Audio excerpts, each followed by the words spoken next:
CPM అగ్రనేత దక్షిణ భారతదేశంలో కమ్యూనిస్ట్ పార్టీ నిర్మాత కామ్రేడ్ పుచ్చలపల్లి సుందరయ్య 41వ వర్ధంతి సందర్భంగా రేపలలో సిపిఎం కార్యాలయంలో స్మారక సభ నిర్వహించారు. కార్యక్రమంలో ముందుగా సుందరయ్య చిత్రపటానికి సిపిఎం సీనియర్ నాయకులు జి దానియేలు పూలమాలలు వేసి నివాళులర్పించారు. అనంతరం సిపిఎం రేపల పట్టణ కార్యదర్శి హెచ్ మణిలాల్ మాట్లాడుతూ సుందరయ్య ప్రజా సమస్యలపై స్పష్టమైన అవగాహన కలిగిన మహోన్నత నాయకుడని తెలిపారు. ఆదర్శవంతమైన జీవితాన్ని గడిపిన వ్యక్తి ఆయన. స్వతహాగా భూస్వామి కుటుంబంలో 1913 మే 1వ తారీఖున జన్మించినప్పటికీ ఆయన బతికున్నంత కాలము ఆయన యావత్ జీవితాన్ని కూడా ప్రజల శ్రేయస్సు కోసం దానికొచ్చిన మహోన్నత వ్యక్తి ఆయన.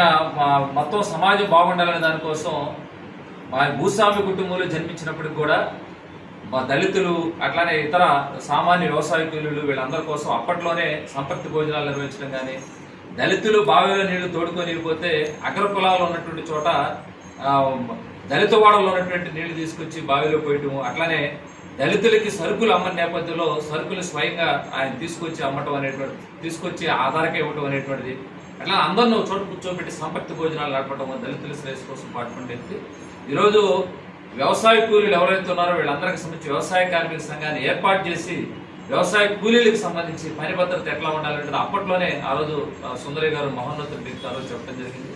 ఈరోజు అనేక విషయాలు మనం చూస్తా ఉన్నాం. ఈ దేశంలో కూడా ఇప్పుడు సామ్రాజ్యవాదం, అమెరికా, ఇరాన్ ఈ యుద్ధ ప్రభావం వల్ల పొదుపు చర్యలు పాటించాలని చెప్పేసి దేశ ప్రధానమంత్రి గారు ప్రస్తావించిన నేపథ్యంలో ఇప్పుడు అనేక మంది సైకిళ్లు తొక్కుతా ఉన్నారు.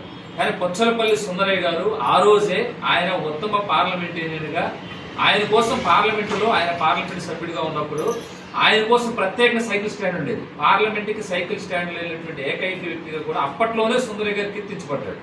సుందరయ్య గారు అదే కాకుండా ఆయన పుచ్చలపల్లి సుందరయ్య రామరెడ్డి, ఈ రెడ్డి అనేటువంటిది నాకు ప్రజల్లో కలవడం కోసం ఆటంకపోకూడదు, నేను పుచ్చలపల్లి సుందరయ్య గారిని కీర్తించాలి ఈరోజు. కానీ చాలా మంది వేరే రకాల అనేక తోకలు పెట్టుకుంటున్న పరిస్థితి, కానీ ఆ రకంగా ప్రజల్లో కలిసిపోతుంది. అట్లానే జీవితాన్ని ప్రజల కోసం అంకితం చేయాలనే దానికోసం ఆయన భార్య ఎవరైతే లీలమ్మ గారు ఉన్నారో ఆయనతో చర్చ జరిపి పిల్లలు పుడితే పిల్లల మీద ప్రేమ పెరిగిద్ది, ఆ రకంగా కాకుండా పార్టీ కోసం మనం అంకితం అవ్వాలని చెప్పేసి పిల్లలు పుట్టకుండా కూడా ఆ రకమైనటువంటి చర్యలు తీసుకున్నటువంటి కామ్రేడ్ పుచ్చలపల్లి సుందరయ్య గారు. ఈరోజు ఇతర రాజకీయ పార్టీల్లో ఉన్నటువంటి వాళ్ళు కూడా పుచ్చలపల్లి సుందరయ్య గారు లాంటి మహోన్నత వ్యక్తిని అనేక సందర్భాల్లో పలు తప్పాలు గుర్తు చేసుకుంటారు. ప్రజల కోసం త్యాగం చేసే దాంట్లో, బందర కాలువ పూడికి తీసే దాంట్లో నేరుగా సుందరయ్య గారు పాల్గొనటము, ప్రజలందరినీ సమీకరించి ప్రభుత్వమే కాదు మనం కూడా ఈ ఉప్పిన వ్యవహారం తట్టుకోవడం కోసం చెప్పేసి ఆ రకంగా చేసిన పరిస్థితి. అట్లాగే సుందరయ్య గారికి సంబంధించి ఈ రోజు ఉన్నటువంటి ప్రాజెక్టులకు సంబంధించి కానీ, ఈ రోజు దేశంలో ఉన్నటువంటి అనేక రకాలైనటువంటి రైతాంగం, వ్యవసాయ సమస్యలు వీటన్నిటి మీద ఒక సమగ్రమైన ప్రణాళికతో సుందరయ్య గారు పనిచేశారు. సుందరయ్య గారు కమ్యూనిస్ట్ పార్టీ ఆటుపోట్లు ఎదుర్కొన్నప్పుడు, లేదు సుందరయ్య గారు ఆయన విద్యార్థిగా ఉన్నప్పుడే 15 సంవత్సరాలు జీవితకాలం ఉన్నప్పుడే స్వాతంత్రోద్యమంలో గాంధీ గారి పిలుపు కానీ వీళ్ళందరూ స్వాతంత్రోద్యమంలో పాల్గొన్నారు.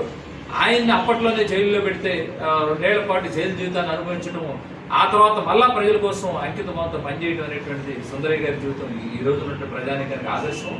ఈరోజు ఈ పొదుపు చర్యలు కావచ్చు, యుద్ధ ప్రభావం కావచ్చు, వీటన్నిటిలో సుందరయ్య గారు లాంటి వాళ్ళు సూచించినటువంటి మార్గాన్ని ఈరోజు చూడాల్సిన అవసరం ఉందనేటువంటిది కామ్రేడ్ పుచ్చలపల్లి సుందరయ్య గారి 41వ వర్ధంతి. 1985లో మే 19వ తారీఖు నాడు కామ్రేడ్ పుచ్చలపల్లి సుందరయ్య గారు చనిపోయారు. ఆయన వర్ధంతి సందర్భంగా ఈరోజు కష్టజీవులు, కార్మిక వర్గం, లేదు మహిళలు, రైతాంగం అందరూ ఘనమైనటువంటి నివాళిని ఈరోజు ఇక్కడ ఈ ప్రజా సంఘాల కార్యాలయం, కొరటాల ప్రజా సంఘాల కార్యాలయంలో